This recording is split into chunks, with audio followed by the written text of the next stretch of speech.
आपण या ठिकाणी CNC मिलिंग मशीन, जे की बॉटलीबॉय कंपनीचं ट्रेनर आहे आणि ज्याचा कंट्रोल आहे सिमेन्स, असे हे सिमेन्स CNC मिलिंग मशीन किंवा व्हर्टिकल मशीनिंग सेंटर चालू करण्याविषयी माहिती घेणार आहोत. मशीन प्रोसिजरप्रमाणे चालू करणं आणि मशीन प्रोसिजरप्रमाणे बंद करणं सुद्धा महत्त्वाचं असतं. त्याचबरोबर मशीन चालू केल्यानंतर मशीनची मॅन्युअली ऑपरेटिंग मशीन कसं करायचं याविषयी आपण माहिती घेणार आहोत.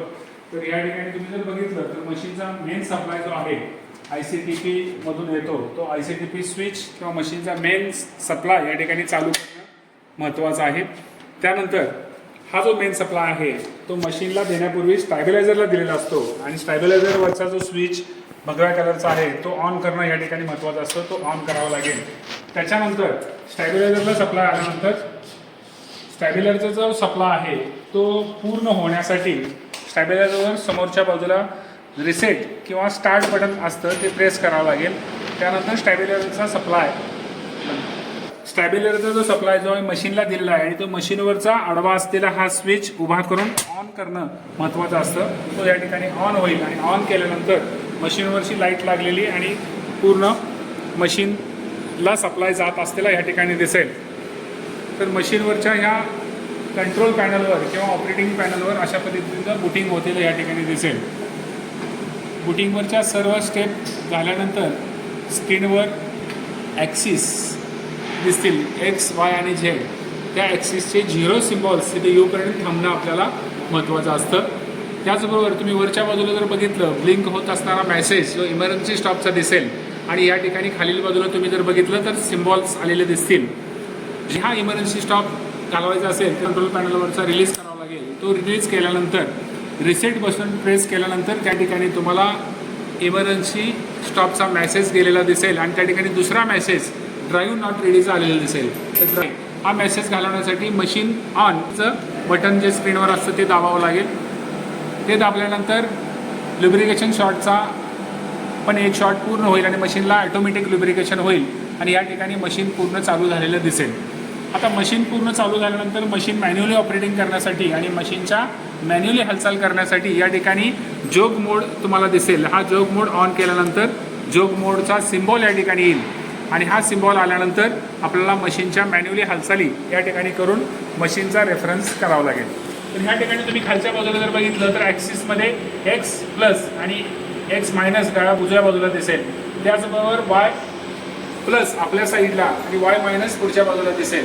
त्याचबरोबर Z ॲक्सिसचा मायनस खाली दिसेल आणि वरच्या बाजूला Z प्लस दिसेल. तर ह्या ठिकाणी जोग मोडमधून आपल्याला कंट्रोल पॅनेलवरील किंवा ॲक्सिस की आहेत त्या ॲक्सिस की दाबून X प्लस बटन दाबल्यानंतर X ॲक्सिसची हालचाल डाव्या बाजूला होईल. त्याचबरोबर Y प्लस बटन दाबल्यानंतर Y प्लस ॲक्सिसची हालचाल आपल्या बाजूला आलेली दिसेल.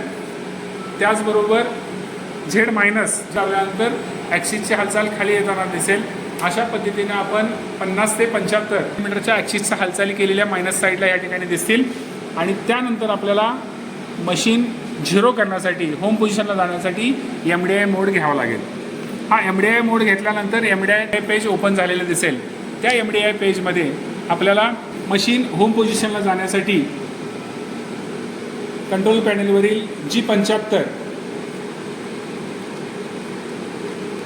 X0, Y0 आणि Z0 प्रेस करावं लागेल.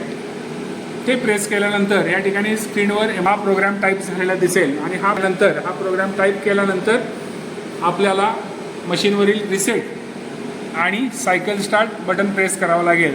आणि सिग्नल स्पीड कमी करतो आणि त्या ठिकाणी ॲक्सिसच्या हालचाली होम पोझिशनला कशा होतील या ठिकाणी तुम्हाला दिसेल सायकल स्टार्ट बटन प्रेस केल्यानंतर.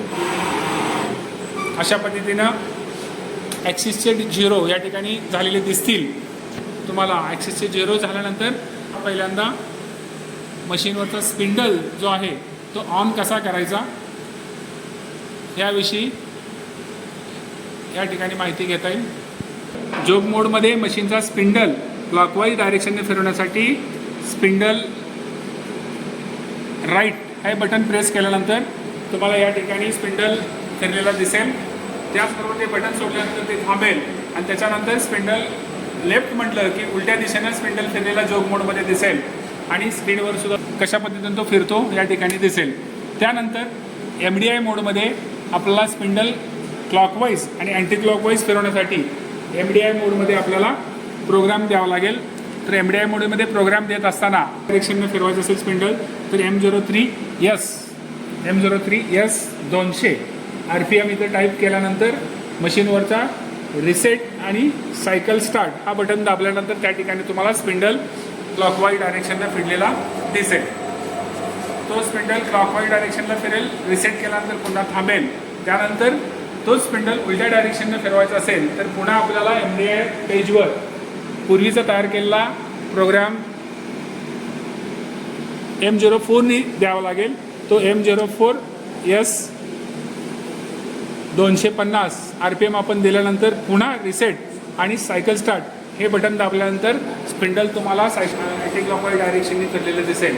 अशा पद्धतीने आपण CNC मशीनवर मशीन चालू केल्यानंतर मॅन्युअली हालचाली कशा करायच्या किंवा मशीन मॅन्युअली ऑपरेटिंग कसं करायचं याविषयी माहिती घेतली.